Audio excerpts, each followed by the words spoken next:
Good morning. I am the type of person that has a hard time with big concepts. And what I mean by that is that, for example, let's suppose I was your sales manager and I said to you, tell me what you're going to do the rest of 2019.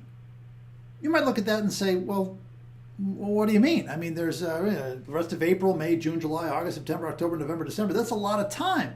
That's too big a concept, but you have to have a plan. So what I've been talking to my coaching clients about, and I thought I would pass this along to you, is the concept of breaking things up into chunks, 3 chunks. The first chunk is the time between today, Monday, April 22nd, and the end of June.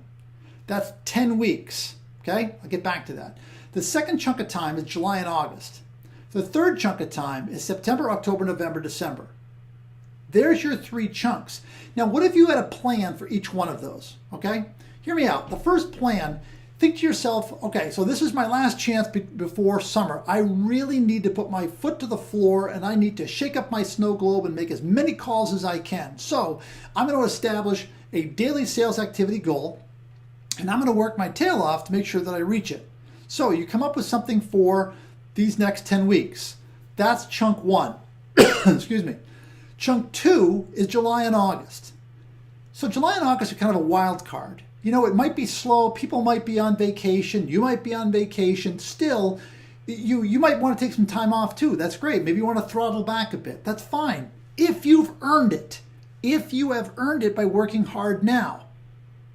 There's no problem. That's one of the reasons why we're in sales. So July and August, you have to have a different strategy. If you've done your job and you've worked hard in this next 10 weeks, you have identified some opportunities that you can follow up on in July and August and perhaps close in September, October, November, December. So July and August, you have to have a second kind of a philosophy. You can stop, you can regroup, take the week of the 4th of July. 4th of July is on a Thursday this year, and you can kind of regroup, hit the reset button and say, okay, where do I go from here? Then as August comes, you can say, all right, now I want to go into the fall. I want to go into September, October, November, the 3 most important prospecting months of the year with a plan. So at some point in August, you need to come up with that plan. What kind of verticals are you going to call on? Where are the opportunities that you've been working on back in your first chunk of time? So that when Labor Day ends, people say, whew, summer's over. Now I can focus on business. You've got some opportunities. So September, October, November, you have a completely different prospecting plan because what you do or what you don't do in that chunk of time is going to determine how your 2019 ends and how your 2020 begins. Trust me on this.